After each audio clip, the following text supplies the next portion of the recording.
Hello everyone. तो आओ भाई हम आज करते हैं क्लास 10th का चैप्टर नंबर हमारा कौन सा, इलेक्ट्रिसिटी। इलेक्ट्रिसिटी में टॉप 10 ऐसे क्वेश्चन लेकर आए जो एग्जाम में आने की संभावना बहुत ज्यादा है। तो टाइम आपका वेस्ट नहीं करते क्योंकि पेपर का टाइम है, तो फटाफट कर देते अपना कहानी स्टार्ट। तो भाई मैं बता दूं ये टॉप 10 ऐसे क्वेश्चन है जो सीबीएसई के पीवाईक्यू से मैंने उठाया हुआ है। बहुत ही बेहतरीन बेहतरीन क्वेश्चन है जो आपके कॉन्सेप्ट को बिल्डअप करने में क्या करेगा, हेल्प करेगा। तो भाई बाकी इसका जितने भी क्वेश्चन आपको नोट्स चाहिए हमारे टेलीग्राम चैनल पे मिल जाएगा, लिंक मैं डिस्क्रिप्शन में डाल दूंगा, तो वहां से डाउनलोड कर सकते हो आप लोग। बाकी चैनल को तो सब्सक्राइब जरूर करना भाई। तो चलो भाई टाइम वेस्ट नहीं करते, सीधे क्वेश्चन और मुद्दे पे आते हैं। तो फटाफट कर देते हैं, मुश्किल से 10 से 15 मिनट के वीडियो अंदर में इसको लपेटने की कोशिश करेंगे, बाकी देखेंगे क्या होता है आगे कितना जाता है क्वेश्चन।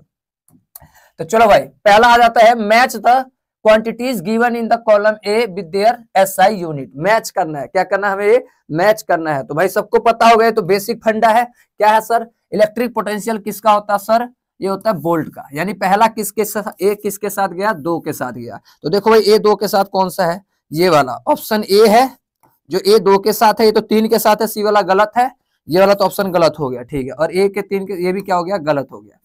यानी कि ये हो सकता है, इन दोनों में से कोई एक जरूर होने वाला है, ठीक है। बाकी देखते हैं क्या है रजिस्टिविटी। रजिस्टिविटी का क्या होता है, ओम मीटर। क्या होता है, ओम मीटर। यानी बी गया 4 के साथ, बी गया 4 के साथ, बी 1 के साथ, यानी ये भी क्या हो गया, गलत हो गया। देखो बी गया किसके साथ, 4 के साथ, यानी ऑप्शन क्या हो जाएगा, D is the correct option. बाकी रेजिस्टेंस क्या होता है भैया, रेजिस्टेंस का होता है ओम, रेजिस्टेंस का होता है ओम, और इलेक्ट्रिक चार्ज का क्या होता है, कूलाम होता है। तो सब मैंने यहाँ पे लगा दिया, यानी ऑप्शन क्या हो गया, डी करेक्ट ऑप्शन। तो चलो भाई फटाफट सीरीज स्टार्ट करते हैं अपना। A cylindrical conductor of length L, एक सिलेंड्रिकल कंडक्टर है जिसका लेंथ क्या है, एल है, and uniform area of cross section कितना है, ए है, रेजिस्टेंस क्या है, आर है। अनदर कंडक्टर जिसका लेंथ कितना है, 2.5 एल है, ठीक है सर, एंड रेजिस्टेंस कितना है, 0.5 ओम, ठीक है, लिख दिया 0.5 आर हो गया रेजिस्टेंस, ठीक है। And resistance the same material, ठीक है, लेंथ हो गया, रेजिस्टेंस हो गया। चलो तो आर इज इक्वल टू हमने क्या पढ़ा हुआ है, रो एल बाई ए पढ़ा हुआ है, ठीक है सर।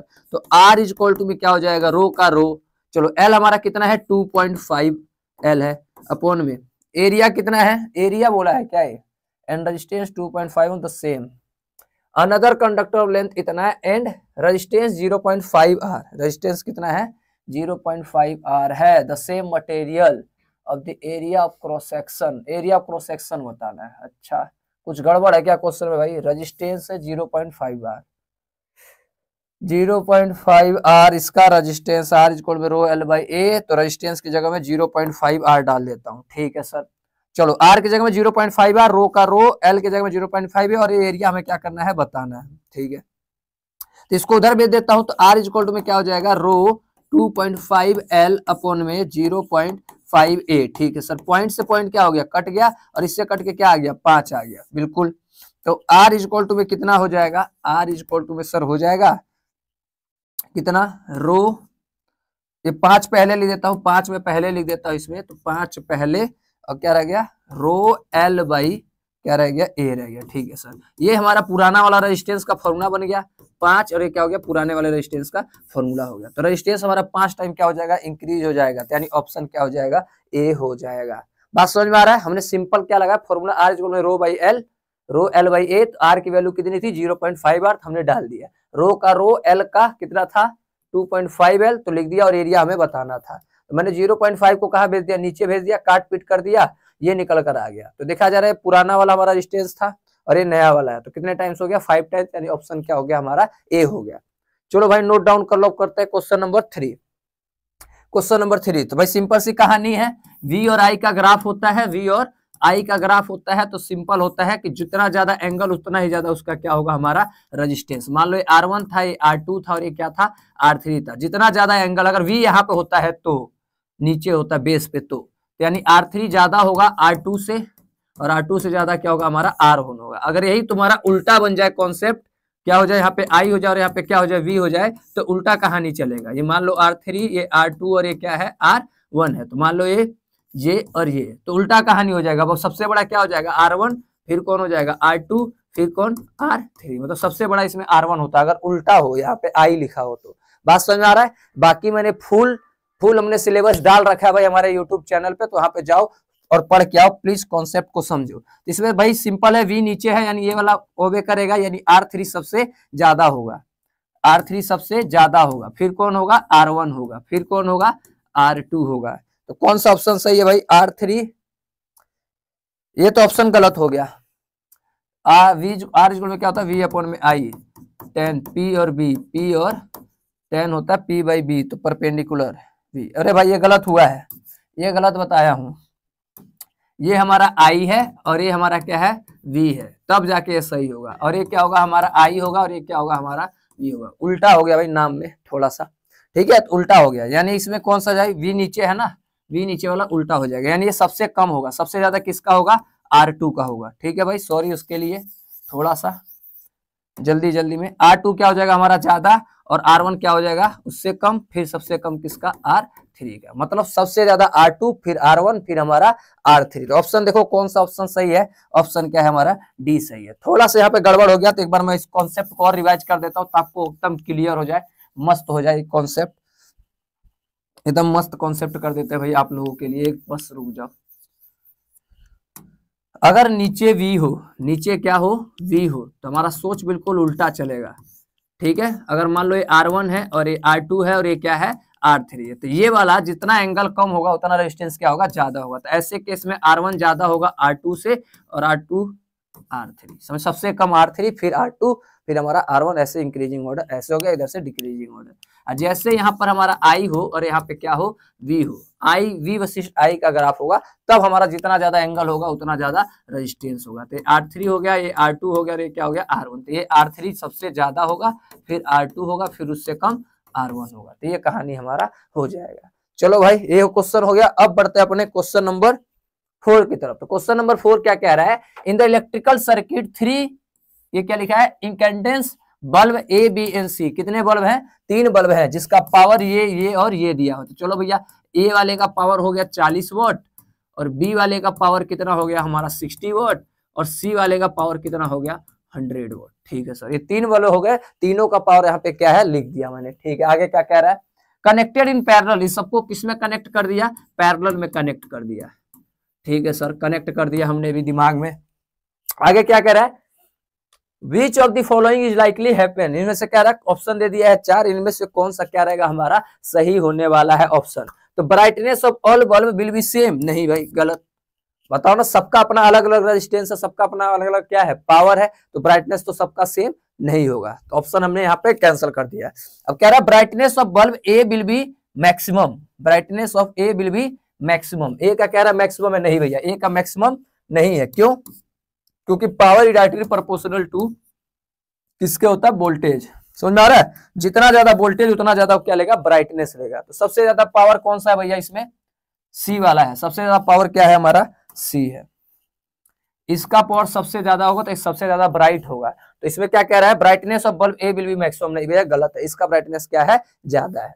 तो ये वाला ऑप्शन में क्या होगा, गलत होगा। अगले क्या कह रहा है, brightness of B will be the more than the A, B कह रहा है ए से ज्यादा है, हाँ देखो बी वाला ए से क्या है, ज्यादा है, तो ये ऑप्शन चलो मान लेते हैं एक पल के लिए सही है। पहले ऑप्शन डी चेक करते हैं, फिर हम कंक्लूजन पे आएंगे फाइनल। डी कह रहा है brightness of bulb C will be the less than the B, कह रहा सी जो लेस से कम है, नहीं भाई ये तो साफ साफ दिख रहा, सबसे ज्यादा तो यही है, लेकिन इसमें ऑप्शन नहीं दिया है कि ये सबसे ज्यादा है, इसीलिए हम नहीं मानेंगे। ये कहानी तो कह रहा कम है, जो कि क्या हो गया, गलत हो, यानी ऑप्शन सी बिल्कुल करेक्ट मैच कर रहा है कि बल्ब बी का ब्राइटनेस ज्यादा होगा किससे, हमारे ए से। समझ में आ रहा है भाई, ऑप्शन सी सबसे ज्यादा था, लेकिन हमारा इसमें सॉरी सी वाले का हमारा ब्राइटनेस सबसे ज्यादा था, लेकिन इस पूरे ऑप्शन में सी वाला कहीं पार्ट लिखा नहीं, एक जगह सी वाला पार्ट लिखा था, तो भी कह रहा कि कम है, जो कि ये गलत है। तो भैया उससे कंपेयर नहीं करेगा, हमारा ऑप्शन कौन सा हो जाएगा, सी हो जाएगा, जो बी का ब्राइटनेस होगा ए से ज्यादा होगा, बिल्कुल सही है, बी वाला ब्राइटनेस ए से क्या है, ज्यादा है, जितना ज्यादा पावर उतना ज्यादा ब्राइटनेस। समझ में आ गया भाई, वोल्टेज के ऊपर। चलो भाई अब आते हैं क्वेश्चन नंबर 5, ये भी बहुत बेहतरीन क्वेश्चन है, तो चलो देखते हैं सोल्व करके, सीबीएसई 2023 में ही आया हुआ है। कह रहा है in the resistive circuit if the current is increase to 2 times, current क्या कह रहा है, बढ़ाकर 2 टाइम्स कर दिया जाता है, नया करंट 2 टाइम्स हो जाता है। ठीक है, the percentage change of amount of heat, अब कह रहा है कितना हीट में चेंजेस आएगा। समझो एक सर्किट है जिसके अंदर करंट आई फ्लो हो रहा है, अब दूसरे सर्किट में उस करंट को बढ़ाकर 2 एम्पियर कर दिया, मतलब एक मान लो चला था तब डबल कर दिया उसका, तब हीट में कितना चेंजेस आएगा। तो सर हमने सबको फॉर्मूला पता है, एच इक्वल में क्या पढ़ा हुआ है, आई स्क्वायर आर टी। ठीक है भाई, ये इनिशियल हो गया। नया वाला हीट कितना हो जाएगा सर, नया वाला हीट हो जाएगा, इसका करंट डबल कर दिया तो 2i का स्क्वायर आर और टी, यानी एच डैश इक्वल में क्या हो जाएगा 4i स्क्वायर आर टी। अब भैया सबको पता होना चाहिए एक बात, क्या सर, कि हम कैसे सोल्व करते हैं चेंज, कैसे निकालते हैं चेंज इन परसेंटेज। तो कैसे निकालते हैं change in percentage, change in percentage कैसे निकालते हैं, H dash minus H upon में एच डैश इंटू में 100, ये होता है formula, final minus initial upon में फाइनल इंटू में 100। ठीक है सर, तो कितना था H dash 4i square R T, minus ऊपर वाला इनिशियल वाला कितना था आई स्क्वायर आर टू, तो आई स्क्वायर आर टी 2 कह रहा हूं, और एच डैश कितना था भाई हमारा 4 नहीं होना चाहिए, 4 नहीं होना चाहिए, एच डैश नहीं, ये सिंपल एच होना चाहिए, क्या होना चाहिए सिंपल एच होना चाहिए। ठीक है सर, चेंज इनका तो एच कितना था हमारा आई स्क्वायर आर टी इंटू में क्या है 100। सर ये क्या लिख रहे हो सर, चेंज इन परसेंटेज का फॉर्मूला होता है फाइनल माइनस इनिशियल अपन में इनिशियल इंटू में 100 होता है। मैंने वैल्यू पुट कर दिया, बस सॉल्व कर दो आंसर आ गया। 4 में से 1 होता है, कुछ नहीं तो यहाँ पे 1 है, तो 4 में से 1 जाएगा, कितना बचेगा 3। ठीक है सर, तो 3i स्क्वायर आर टी, या आई स्क्वायर आर टी, आई स्क्वायर आर टी यहाँ से कॉमन ले लो तो 4 में से 1 जाएगा 3 बचेगा। ठीक है सर, अपॉन में आई स्क्वायर आर टी इंटू में क्या था 100 था, इससे का हैप्पी बर्थडे कितना बच जाएगा, 100 को 3 से करूंगा तो 300%, कितना आ गया 300%, यानी ऑप्शन हमारा क्या हो गया बी हो गया। तो देखो कितना ही बेहतरीन क्वेश्चन है, दिमाग के बत्ती को एकदम खोल देने वाला, समझ रहे हो। तो भाई अब आते हैं क्वेश्चन नंबर 6 पे। तो क्वेश्चन नंबर 6 की कहानी ये देखते हैं। चलो भाई क्या कह रहा है, in the following circuit heat produce in the resistance of combination of resistance connected to a 12 voltage battery से, यानी हीट की कहानी बतानी है, हीट की कहानी मैक्सिमम और मिनिमम। सबसे पहली बात तो सेम तो होगा नहीं, सेम तो होगा नहीं, क्यों, क्योंकि सबकी अपनी अलग अलग कहानी है। तो इसका रेजिस्टेंस कितना है इस पूरे सर्किट में, सर इसका रेजिस्टेंस है 2 ओम का। ठीक है, इसके अंदर रेजिस्टेंस कितना आ जाएगा पूरे सर्किट में, 2 और 2 कितना हो जाएगा 4 ओम का, क्यों, क्योंकि ये किसमें है सीरीज कॉम्बिनेशन में।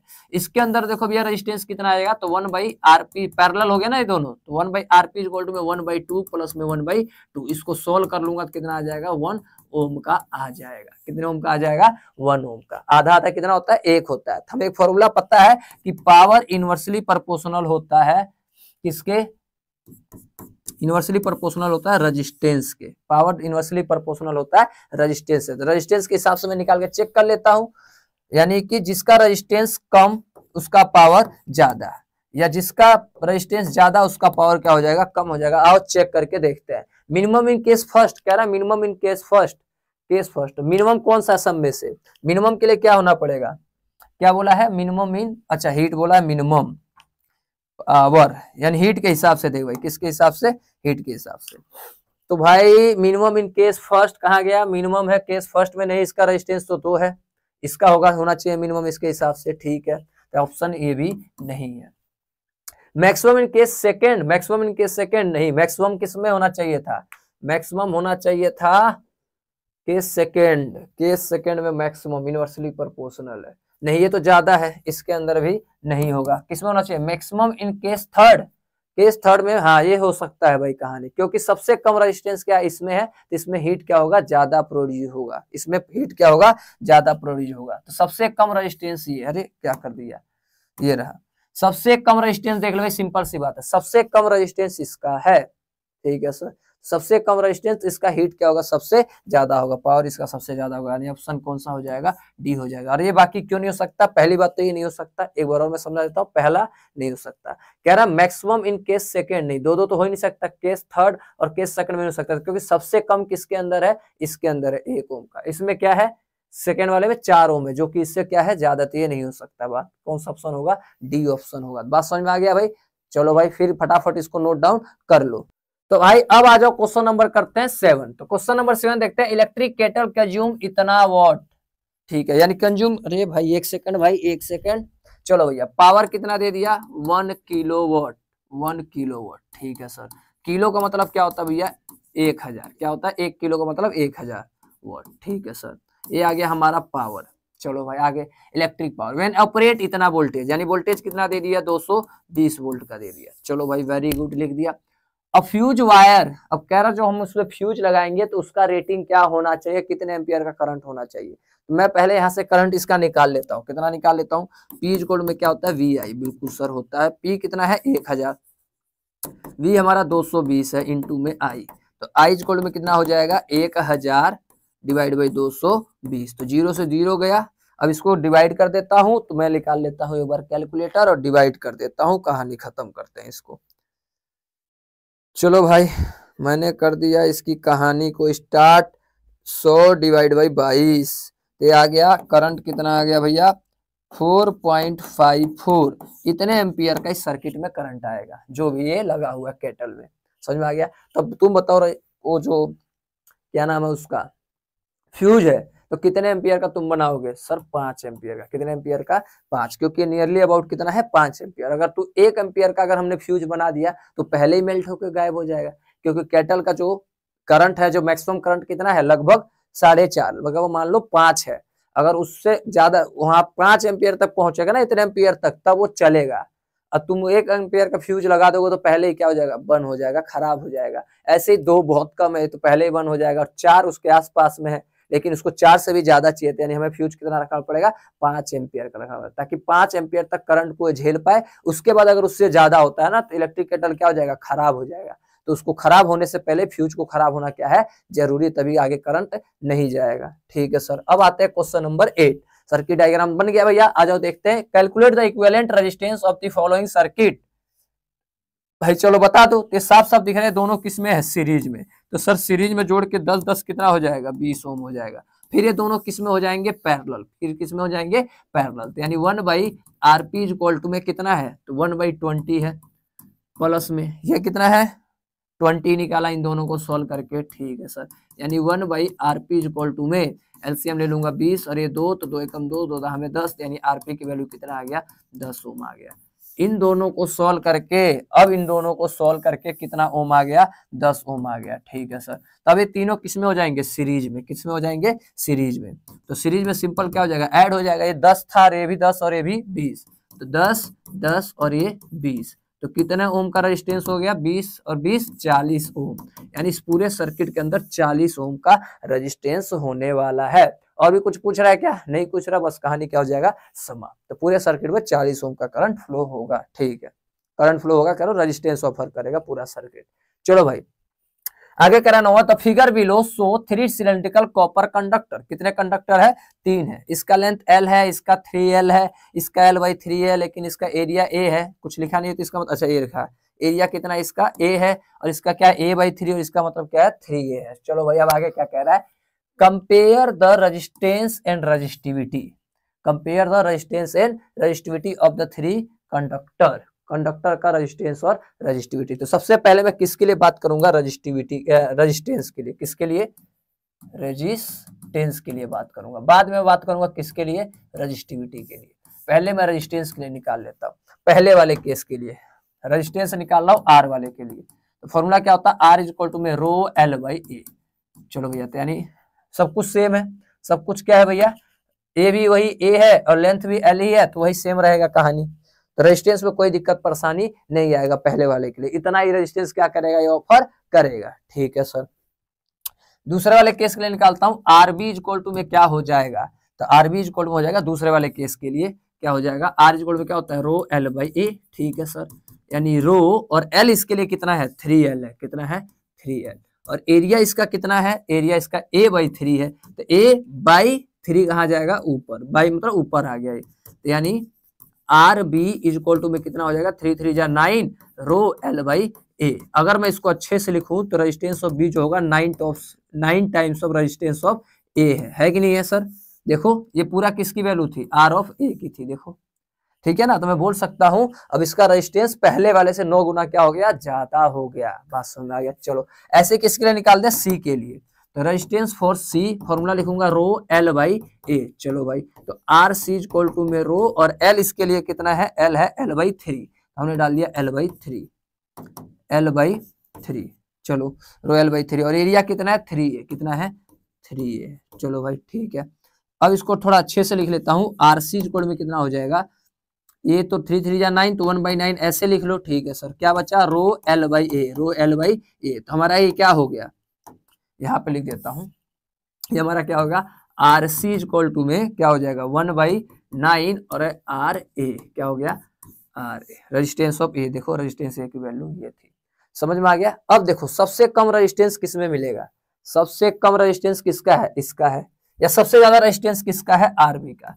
कैलकुलेटर निकालो, RB सबसे ज्यादा है, फिर कौन ज्यादा है ये RA वाला, RA वाला, फिर उससे सबसे कम कौन सा है 1/A R ऑफ A, 1 मतलब मल्टीप्लाई करो तो RA/9, नीचे 9 है डिवाइड होकर और छोटा हो जाएगा, उससे बड़ा A वाले का, उससे बड़ा RB वाले का। तो ये हमारा सीरीज बन गया, कंक्लूजन हो गया।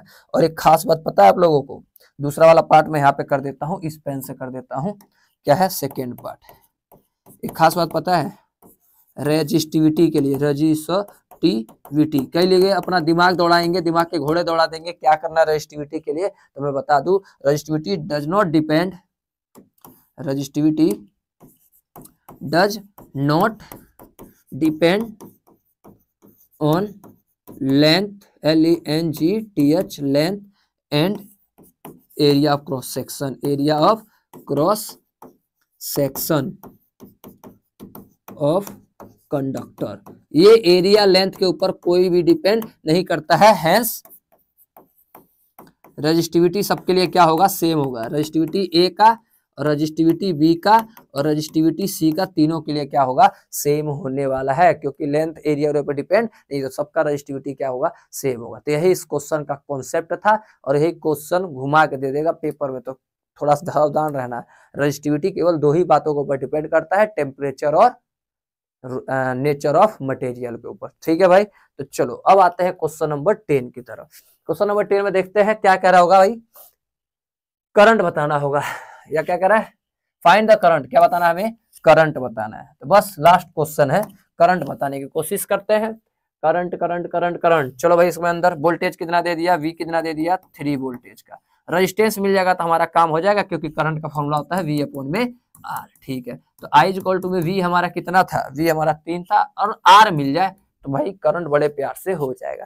तब R बनाओ भाई, तो ये देखो ये और ये इन तीनों की कहानी जरा देखो, ये तीनों में जो जो करंट जाएगा सब कुछ यही होगा ना सेम, जो भी करंट यहाँ से निकलेगा तीनों सर्किट में क्या आएगा सेम करंट आएगा। तो सर ये तीनों सीरीज में नहीं हो गया, हाँ जी सर हो गया सीरीज में, 10 10 और 10 10 10 और 10। अब कई कहेंगे 4 हो जाएगा, अरे भाई यहाँ से जाएगा यहाँ से जाएगा, यहाँ से डिवाइड नहीं हो गया, देखो करंट यहाँ से आएगा 2 हिस्सों में डिवाइड हो गया, देखो पॉजिटिव से ऐसे चलाओ, चलो भैया चला लो, किसी तीन को सीरीज में ले लो, किसी एक तीनों को क्या ले लो सीरीज में ले लो। देखो मान लो करंट यहाँ से I चला, यहाँ पर आया तो 2 हिस्सों में क्या हो गया डिवाइड, मान लो इसमें I1 गया और इसमें कौन सा गया I2 गया, तो देखो I2 यही और यही सेम I2 यहाँ भी और वही सेम I2 यहाँ भी, और यहाँ आके दोनों क्या हो जाएगा जुड़ जाएगा I1 प्लस I2, और ये किसके बराबर था I के बराबर था। देखो I तो दोनों में टूटा है, हाँ जी सर सही है, यानी तीनों सीरीज में हुआ, यानी 10 + 10 + 10 यानी सीरीज की वैल्यू कितना हो गया 30 ओम हो गया।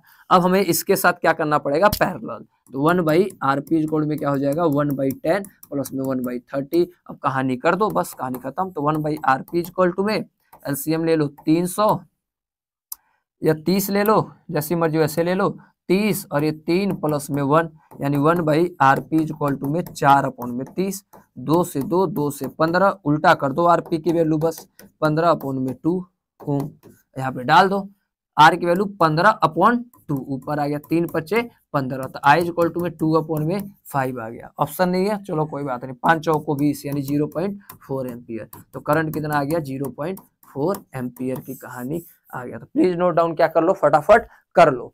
अब देखते हैं भैया क्या है बारी, best wishes from my side. भाई मिलते हैं नेक्स्ट वीडियो के साथ, तब तक के लिए टाटा बाय बाय सबको नमस्कार।